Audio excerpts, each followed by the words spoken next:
can rest from all our cares, our concerns, our challenges, our problems, when we can lay aside our burdens and just find sweet and beautiful divine rest in you.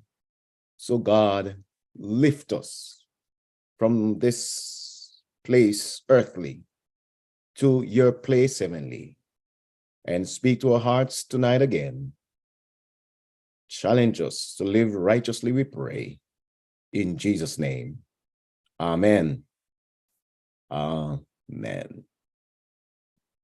Star. That's our subject tonight. I won't tell you the rest of the topics because you need to know it. My wife is at church, at our church, because my daughter will be performing tomorrow. She's involved in the Pathfinder praise team. So you won't see my daughter tomorrow. So she's with her and she sends her love and regards. And you might see her there, Amiria, texting sometimes in the chat. So, continue to pray the family up at this time. Star. Now, once upon a time, I love once upon a time stories. Once upon a time, a tiny bird perched gracefully atop a towering tree, serenading the skies and the entranced creatures below with its captivating melody. Brimming with exceptional courage, the bird proclaimed, "I am a star. I am a star. I am extraordinary. I am a star, unlike any other." However, an envious tiger, craving the thrill of flight,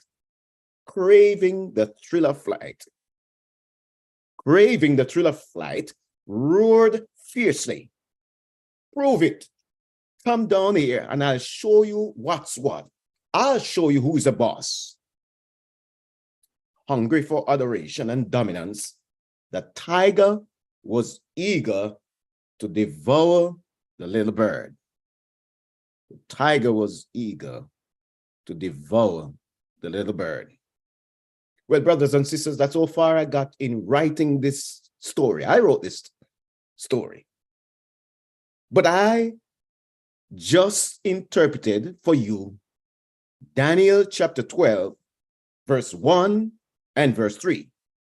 And I say it again. I just interpreted for you Daniel chapter 12, verse 1 and verse 3. Can you go there with me? You know I like to open the Bible. So I'm in my Bible. Daniel chapter 12, verse 1. Skip over verse 2 for the moment. Verse 1 and verse 3. "And at that time shall Michael stand up, the great prince which standeth for the children of thy people. And there shall be a time of trouble such as never was since there was a nation even to that same time. And at that time thy people shall be delivered, every one that shall be found written in the book." Verse 3. "And they that be wise shall shine as the brightness of the firmament, and they that turn many to righteousness as the stars forever and ever." Can I say to you, FirstIgbo? Can I say to you, FirstIgbo? You are a star. Christians are the brightest stars in the darkest night. And Ketchy, you're a star. And what Kocha, you're a star. You are a star. And so FirstIgbo, dare to shine and keep your fire burning like the most dazzling star in the sky. In Daniel 12, where in the last days of Earth's history, it's the most dangerous time to be alive. It is called the time of trouble, a trouble the world has never seen. If you think you have got trouble now, you ain't seen anything as yet. Dare to shine. And in that passage, the Bible says they shine as the brightest stars in the darkest night. Dare to shine and keep your fire burning like the most dazzling star in the sky. Dare to strive and actualize your highest potential. Auntie Ellen, but I know you know who is Auntie Ellen. Ellen White encourages in the book Messages to Young People. I hope my young people are online tonight because I want to speak to you in a special way. Auntie Ellen, in the book Messages to Young People, page 36 and paragraph 1, page 36. Young people, she says, what is the primary purpose of your life? Are you keen to acquire knowledge so that you can find an honorable place in society? Are your dreams noble enough to propel you to the pinnacle of intellectual excellence? Are you motivated to take part in setting up laws for the nation? Absolutely not a single thing is wrong in desiring these things. Every single one of you can introduce noteworthy progress, take on great goals, and work assiduously to reach them. End of quote. So, FirstIgbo, it's not acceptable to get C's because you're not Catholics. FirstIgbo, it's not permissible to get B's in school because you're not Baptist. Earn A's because you're Adventist. Oh, I wonder if I'm talking to the church tonight. Amen. Amen. Can I feel the church tonight? Auntie Ellen speaks again in the book Education, page 80. In every human being, Christ, she says, discerned infinite possibilities. So I'm saying, FirstIgbo, I'm saying young people on this line, I'm saying older ones, you have immense potential. You have limitless possibilities. You have exciting futures in front of you. So go for the star because you're already a star. Oh, church, can I connect with younger me? Every now and again, when I can't understand a concept, I go back to younger me, 6-year-old Lawndale. And I'm hearing the song, I'm a promise. I'm a possibility. I am a promise with a capital P. I can be anything God wants me to be. Somebody ought to say amen. Somebody ought to lift their hands in praise to the Lord right in that room. Yes, sir. Tackle, the Bible is telling us, tackle the challenges on the planet and stand out. In other words, be active in your community. Be active in the work. Be the best worker ever. So it's going to be difficult for them to fire you. Now, here's an essential piece of wisdom to keep in mind. Life, my brothers and sisters, if you don't know it already, maybe you're too young, but life is full of hidden dangers, much like cunning tigers. Yes, waiting patiently to strike. So always be on your guard against these deceiving adversaries. These two symbolic tigers that I'm going to mention. Number one, envious individuals. Write it down, type it somewhere, because somebody's got to catch it. Number one, envious individuals. And number two, toxic relationships. Let's discuss the first one. The first metaphorical tiger, symbolic tiger. That is envious individuals.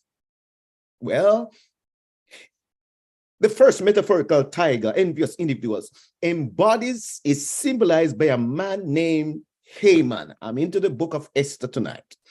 Embodies a man named Haman as depicted in Esther chapter 3. 5 to 6 and 8 to 9. Esther chapter 3, verse 5 to 6 and verse 8 to 9. The Bible states, I'm in my Bible. I hope you're in yours too. When Haman saw that Mordecai would not kneel down or pay him honor, he was enraged. Yet, having learned who Mordecai's people were, he scorned the idea of killing only Mordecai. Instead, Haman looked for a way to destroy all Mordecai's people, the Jews, throughout the whole kingdom of Xerxes. Then Haman said to King Xerxes, there is a certain, I'm at verse 8 now. Then Haman said to King Xerxes, there is a certain people dispersed among the peoples in all the provinces of your kingdom who keep themselves separate.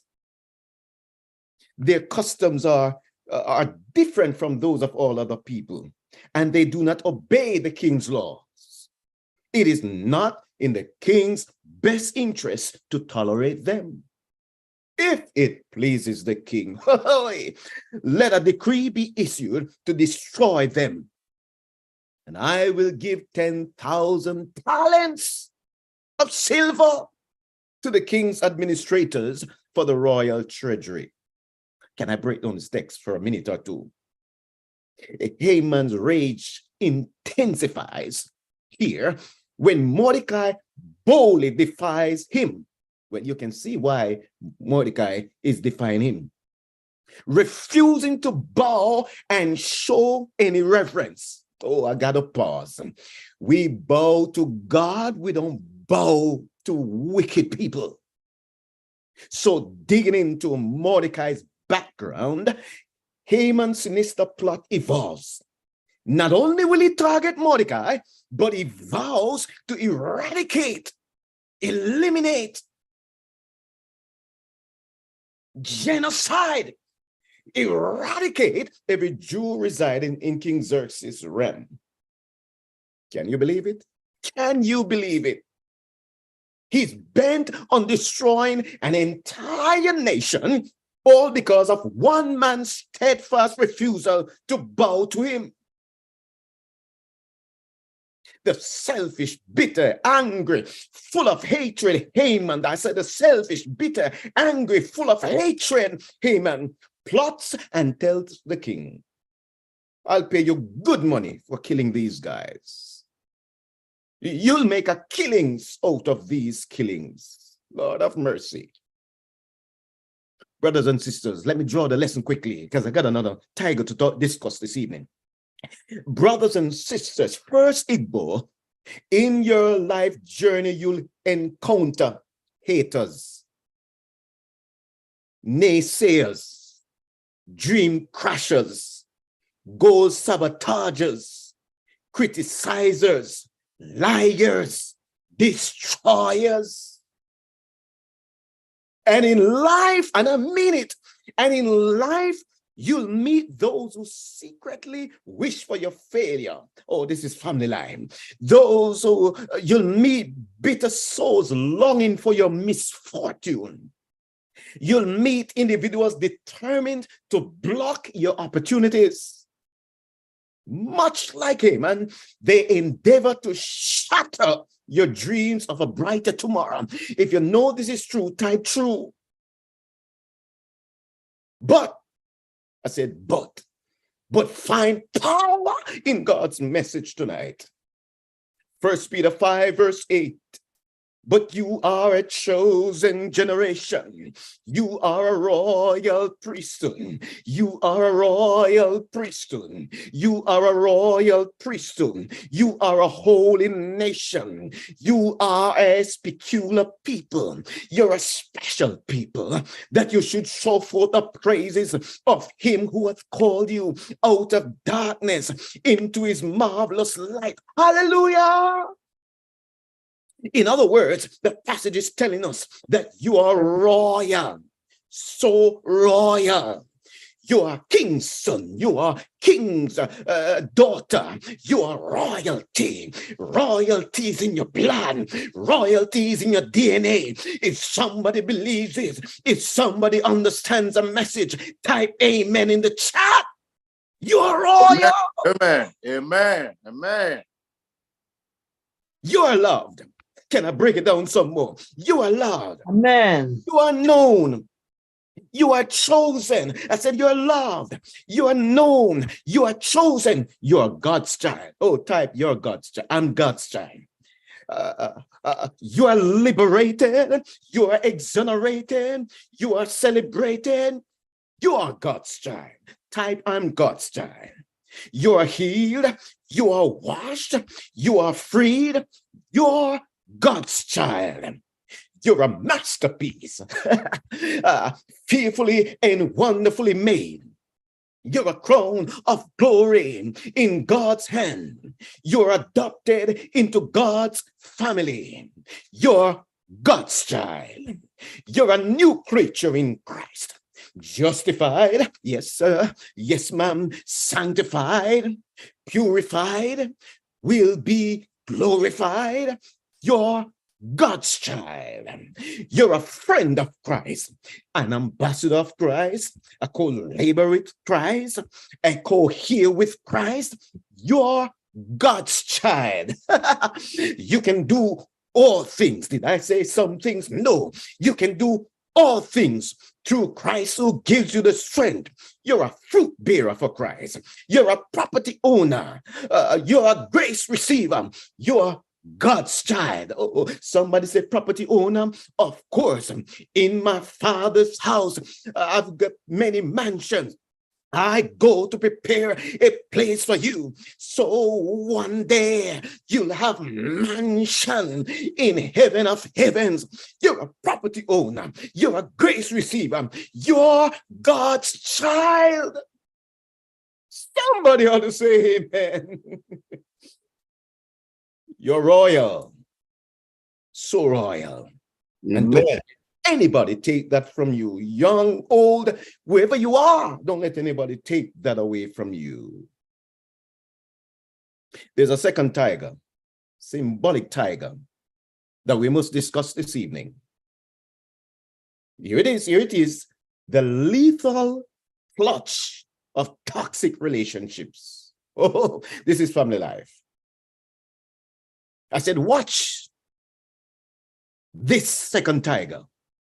The lethal clutch of toxic relationships. They are ready to obstruct your journey and thwart your triumphs. Beware, for this sinister energy can come from, here it is, family members, co-worshippers, or friends,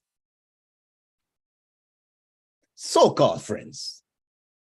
So stay vigilant, lest they suffocate your potential for prosperity, obstruct your journey, and impede your march towards victory. Oh, I'm in my Bible. I'm in my Bible. Are you in your Bible? Esther chapter 4, verse 11.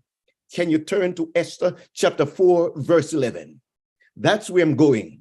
And I'll concentrate the rest of the message right here. Esther chapter 4 and verse 11.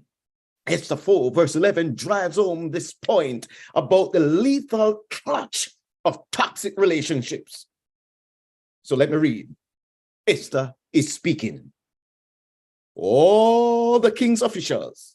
Mordecai said, listen. We're going to be exterminated. We're going to be destroyed. Esther, here's a newspaper. Because Esther has no knowledge what is happening. She's in the palace, but she doesn't know what is happening. I'm coming to that. So Esther is reporting, sending back a message to Mordecai. All the king's officials,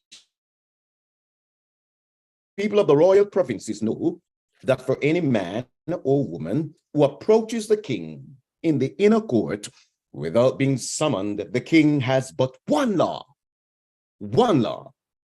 that they be put to death unless the king extends the golden scepter to them and spare their lives. But 30 days have passed since I was summoned to go to the king. But 30 days have passed since I was called to go to the king. No. At this point, Queen Esther is but a teenager, or we believe in her early 20s. And she's been married for 5 or 6 years now. Queen Esther, a mere teenager, watched the program. Just immediately hesitated to step forward in court. It's possible Mordecai didn't know that the king hadn't summoned her in the past month, 30 days.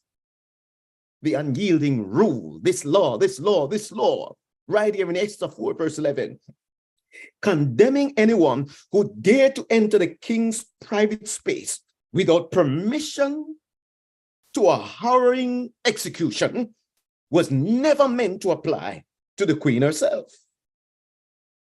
Hence, her apprehension also stemmed from unsureness about how the king would react to her plea, given their strained relationship. Stepping into the king's presence in this immediate context, in general, it can mean something else, but I'm talking about king and queen now. Stepping into the king's presence hints at a deeply personal, emotional bond. During the early days, if you can follow with me, somebody may be thinking about his or her marriage right now. During the early days of their passionate romance, Esther captured the king's heart with her mesmerizing charm and unparalleled beauty, outshining all other women in the Persian Empire. Thus, she became his chosen one. She became his queen. Now jumped to the present, and their once lively love tales seemed to fade due to negligence. Had the sparks of their desire fizzled out? Was the king no longer interested in his queen? What's going on? Where's the love? Despite access to countless other mistresses, Esther held on to the hope that his love for her persisted. Oh, somebody understands this point. Adding to her anxiety, she found herself restricted to her palace quarters and shunned from royal festivities. This isolation resulted in a month-long communication drought with the king, signaling, ladies and gentlemen, brothers and sisters, my brothers and sisters, signaling her dwindling clout. Over the past 30 days, there was neither a physical nor an emotional connection shared between king and queen. Well, even in their most harmonious moments, in the best days that they used to have, you can see the stark contrast between Queen Esther and her husband, King Xerxes. Where he was arrogant, she was humble. Where he was callous, she was compassionate. Where he was self-centered, she was selfless. And the list goes on. I mean, walk with me, FirstIgbo. I mean, what could have driven Xerxes to recklessly discard his first wife, his first queen, Vashti? Simply because she resisted showcasing herself before his people, simply because she would not expose her body to all the men in her court in unfestive occasion. Why did he gotten rid of her? She didn't do anything wrong. You can see the character of Xerxes. So Esther's fear wasn't solely about the peril of death. It stemmed also, I hope somebody getting this point, because we have never really preached this point much. Esther's fear wasn't solely about the peril of death. It stemmed from the fragile and precarious bond they share, casting a shadow of doubt on whether her plea would have any impact at all. Because if your husband ain't talking to you in the first place for 30 days, what use it is to go and make an appeal to him now?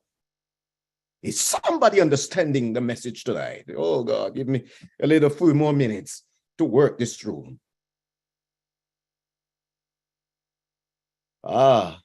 Ladies and gentlemen, brothers and sisters, those pesky bad relationships, we've all had our fair share of them. Speak the truth, shame the devil. Haven't we? Let's be real tonight. We've all had our share of crummy moments in church. I remember.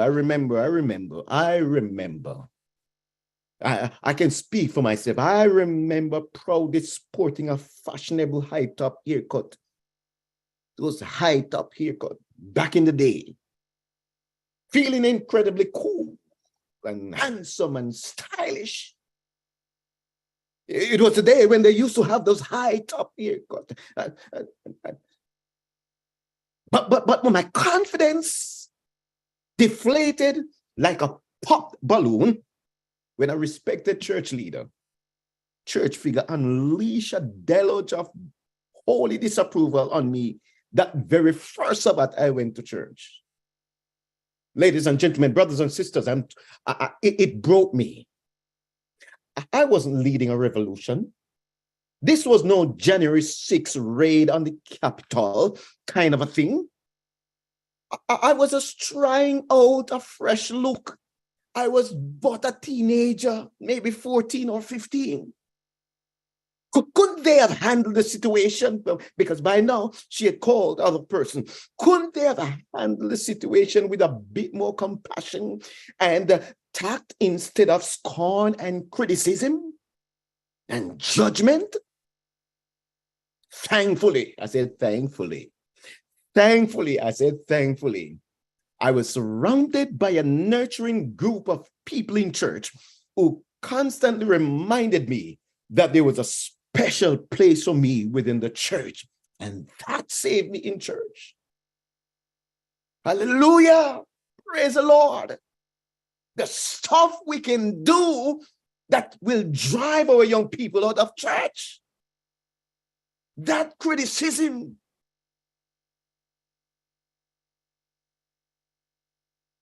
We can have with them when we should be nurturing and encouraging them. We do otherwise.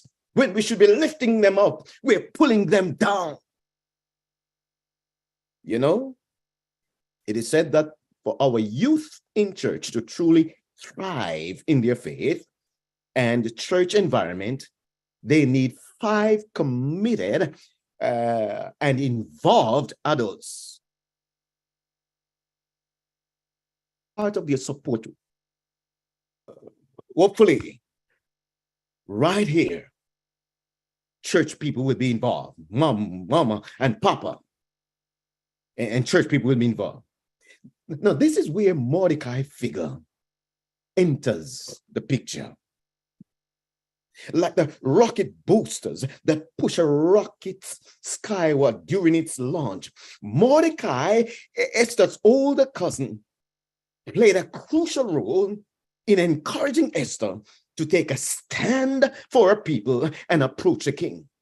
See him fervently, oh, brothers and sisters, I'm in verse 12. See him fervently cheering Esther on, exclaiming, "You've got this, Esther. You've got this. I know the relationship seemed to be bad between you and Xerxes. I know things aren't so good. But you've got this. You've got an important assignment. You've got a life mission, a purpose for which you have been called. You've got this. You're overflowing with potential, Esther. Don't let anyone hold you back. Don't let this toxic, strained relationship hold you back. Seize this moment. Your name Esther means star. And that's true, brothers and sisters. The word Esther means star. Your name, Esther, means star. Your position as queen was destined for this very reason. Hallelujah. I think Mordecai is speaking to us tonight. And Mordecai is saying to Esther, stand out, speak up. This is your time. Oh, somebody need to type that in the chat. It's tweetable. It's chattable. Stand out. Speak up. Because this is your time. Oh, our young people in church, they don't have the church of tomorrow. They are in the church already. Most of our people who are in the church, most of the population are. Stand out, speak up. This is your time. FirstIgbo, I don't know who you are, but stand out, speak up. This is your. Stand out, speak up. This is your time. Mordecai knew Esther. You see, he reared her. If you catch a story, Mom and Papa wasn't there anymore. Mordecai knew Esther. He reared her. He knew how far he could push her. Like when you have a son or a daughter, you know their possibilities, you know their capabilities. You're going to try when everybody else is giving up because you see something that they don't see. You were the one who birthed them. They came from your lions. They came from your bowels. So you know something that nobody else knows.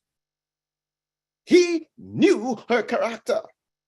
Mordecai says to Esther, and who knows if you've attained royalty for such a time as this, how great it would be if God would use you.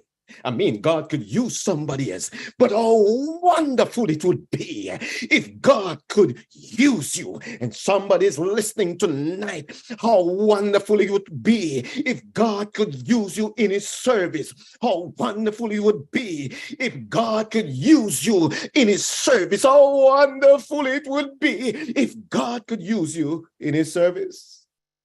Question to you, FirstIgbo.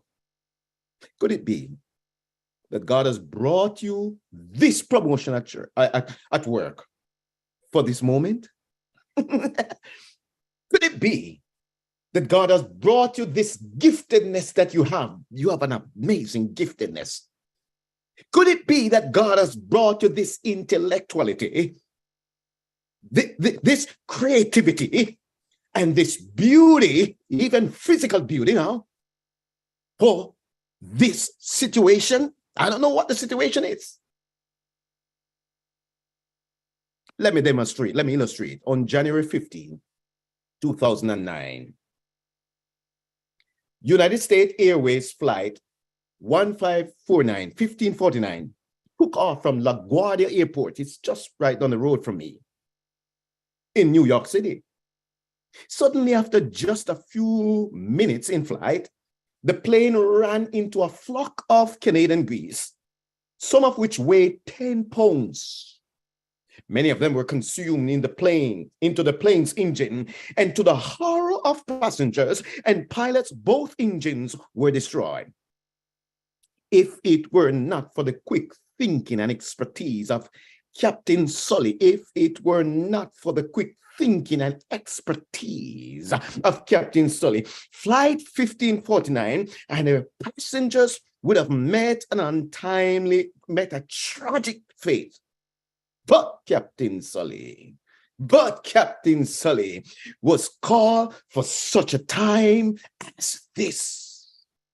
In what is known today as the Miracle on the Hudson, He amazingly landed the plane safely on the river, and all lives on board were saved. And I say, amen. Experience the awe-inspiring journey of Esther as she now shifts because she's got a motivation talk. She got a real sit down from a man of God. So experience the awe-inspiring journey of Esther as she shifts from apprehension to unshakable faith, transitions from hesitation to unwavering determination, risk her own safety for the sake of her own people, boldly declaring, if I perish, I perish. There's no shuddering, thundering voice from heavens. There's no blazing bush. And there's no miraculous sign to assure of God's commandment. She must courageously put her life on the line. Watch the story. Gambling everything for her people, with no concrete promises from the Almighty, from the Sovereign One, that it would all work out, that she would be safeguarded in her endeavor. If I perish, I perish. I've got no thundering voice from heaven. I've got no blazing bush like Moses. I've got no miraculous sign like Gideon, but I'm going in anyways. If I perish, I perish. For who knows, I've been called for such a moment as this. I've been called to royalty for this moment. I've been called with my creativity, my intellectuality, all of my possibilities. Some of them I don't even know right now, but I'm being trained, but I've been prepared. But I'm being placed in positions of opportunities. I've been strategically positioned to do amazing things. It only needs a situation. It only needs a situation. And then my, I'm wowed by my own possibilities. I'm wowed by my own creativity. I'm wowed by my own intellectuality. I didn't know that I could do it until I was pushed into this situation. That's the context of Daniel 12, 1 and 3. That is it's the darkest night. It's a time of trouble, such as we've never experienced in the entire world. And God's people, the Bible says in verse 3, are stars. Well, the only time I see stars are in the night. And you know, when I see the brightest stars, when there's no light. I'm back home in the rural areas, we call it country, where there's no electricity, no electric lights. That's when you can really view the stars. And watch what is happening in Daniel 12, 1 and 3. The saints are stars. The saints are shining. Envious tigers, murderous tigers. I hope you're catching it now. That murderous tigers see us there on that perch on top of the tree, singing out, I'm a star, I'm a star, I'm extraordinary, I'm royalty, I've been called, I've been washed, I'm chosen, I'm a chosen generation, I'm a royal priesthood. Envious people hear us singing the songs of Zion. Envious people hear us praising God. Why, brothers and sisters, now is the time to praise the Lord. Now is the time to sing his praises from the rising of the sun to the setting of the same. He's worthy. I said he's worthy. He's worthy to be praised. Amen. Amen. Hallelujah. The saints shine. And the saints are noticed by the envious ones. The saints are singled out. You know what I mean? But the saints are protected. Can I read in Psalm 91 for a minute or two? He that dwelleth in the secret place of the Most. You can go there. Oh Lord, I'm in my Bible, even if I'm looking at you. He that dwelleth in the secret place of the Most High shall abide under the shadow of the Almighty. I will say of the Lord, He is my refuge and my fortress. My God, in Him will I trust. Surely He shall deliver thee from the snare of the fowler and from the noisome pestilence. Can I go a little further? 1,000 shall fall at thy side and 10,000 at thy right hand, but it shall not. I said it shall not. I said it shall not come nigh thee. Only with an eye shall thou behold the wicked. Only with an eye shall thou behold the wicked. Oh, am I speaking to God's people? In the worst of times, God will protect us. We shall receive maximum protection.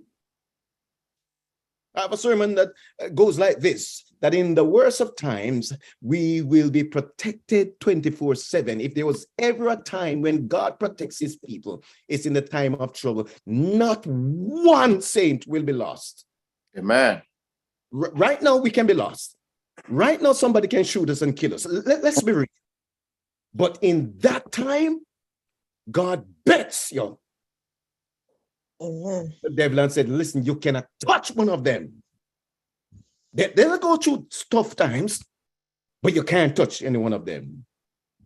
Oh, I got to bring this home quickly. Oh, my time is up. But give me a few more seconds. Let me see if I can wrap this up. There's a cause, brothers and sisters. There's an enemy. And personal involvement of each of us is necessary. So I said, raise your voice, cast your vote, get involved, embrace your conviction, show your determination, take a stand against evil, because it matters. Right now, God says, occupy till I come. Occupy till I come. Occupy. Hallelujah. Yeah. Do you passionately, let me ask you a few quick questions. Do you passionately lend a hand to families struggling through tough times? I mean, for example, homeless men and women. I mean, the hungry. I mean, those battling with addiction. Can you point them in the right direction? Can you empathize with those who have developmental disabilities? Yes, they're not like us, but they're struggling with stuff. You know them. They know them. I know a lot. What about the relentless fight against crime? What are you doing? How are you contributing to make a real difference? Where do you stand in dialogues about social justice, racism, and intolerance? We Black people. We can all change the world. Youth can change the world. Youth are changing the world. Are you on board? For instance, 15-year-old Greta Thunberg came on the scene just a few years ago. In 2019, she challenged global leaders on the UN floor, United Nations floor, on climate changes. Youth can change the world. Marvelous 13-year-old Malala Yousafzai taking on world leaders at the UN in 2013 on education for every single one. 13, and at 14, she won the Nobel Peace Prize. Youth can change the world. Discover 18-year-old Jalen Smith, the youngest mayor in the United States. He's now 19. And what was his beef? Why did he want to do something just coming out of high school, didn't even graduate yet, run to be a mayor? That the mamas and the papas, the elderly weren't getting the care that they need. And so he needs to truck in supplies. And he ran on God promise and won. Youth can change the world. And what about our young people? Right there in Argentina, right on the campus, Argentinian campus, young people came up with a phrase that has now been adopted by the world church. What's the phrase? I will go, send me. And the entire, the world church, the general conference has adopted it as a theme for the next 5 years. And prior to that, started adopting it youth can change the world. Can one person spark a wave of change? A small boy's humble offering of fish and bread fed thousands. Somebody ought to say amen. Amen. Can one person spark a wave of change? A courageous lad's simple slingshot defeated a towering giant. You know what I'm talking about. Can one person change the world? Can one person spark a wave of change? A little slave girl pointed a big, mighty military man to the man of God. Can one person change the world? Can one person spark a wave of change? Well, absolutely, totally, truly, one person can make a difference. One person can spark a wave of change. And I'm pointing to Jesus Christ as our example. The love of God for humankind was so boundless that he simply couldn't remain a bystander. Oh, no. Jesus stepped forward declaring, I shall take the lead. If I perish, I perish. And forming himself. Oh, brothers and sisters, give me just a minute or two just to praise my God. I'm transforming into a human servant. He took matters into his own hands. His daring endeavors form the bedrock of our salvation. Our faith is founded on Christ's trailblazing acts, driven by his selflessness, driven by his act of love. He didn't merely entertain the thought. He didn't talk about making a sacrifice. Some people can talk the talk, but they do nothing else. He didn't merely entertain the thought of making a sacrifice. He physically gave up his life, granting all of us the opportunity to live and die with true meaning. So can one man change the world? Oh, yes. One man can turn the world. When the Father looked around, he said, it's my son or nothing at all. It's Calvary or nothing at all. To save you, to save me, God had only one difference maker. His name is Jesus. Type in the chat, Jesus. We got to shame the devil by calling on the name of Jesus. To save you, to save me, God had only one difference maker. Jesus. Somebody type Jesus. One game changer, Jesus. One event, Calvary. When midday became midnight at Calvary, it's my son or nothing at all. When there was separation between the Father and the Son, it's my son or nothing at all. FirstIgbo. The Father understood that the separation between himself and his Son was part of the reconciliation. Isaiah 53 verse 6 says, oh, we like sheep have gone astray. We have turned everyone to his own way, and the Lord hath laid on him the iniquity of us all. Oh, God was in Christ, says Corinthians, reconciling the world unto himself. So, brothers and sisters, dare to be a Daniel, dare to be an Esther, dare to be Jesus, dare to stand alone, make a difference, spark a wave of change, dare to have a purpose firm, and dare to make the entire world know. There was one, says the songwriter, who was willing to die in my stead. The soul so unworthy might live, and the path to the cross he was willing to tread, all the sins of my life to forgive. They are nailed to the cross. Nailed to the cross. I can do all things because God did it for me already. I am only one, says this poet, but I am only one. I cannot do everything, but still I can do something. And because I cannot do everything, I will not refuse to do something that I can do. I am only one, but still I am one. I cannot do everything, but still I can do something. And because I cannot do everything, I will not refuse to do something that I can do. Queen Esther serves as an example of using a position of influence to help God's people. Each individual, each brother and sister at FirstIgbo must use the opportunities and gifts God has given to further this mission and make decisions that help God's people. The question is, will you? That's a word for tonight. May God bless you, one and all. Amen. Amen. Amen. Amen. Amen. Yeah. Oh man, Pastor, what a night. Personally, I wouldn't have liked it to end, but we thank you so much. We thank you. We appreciate you.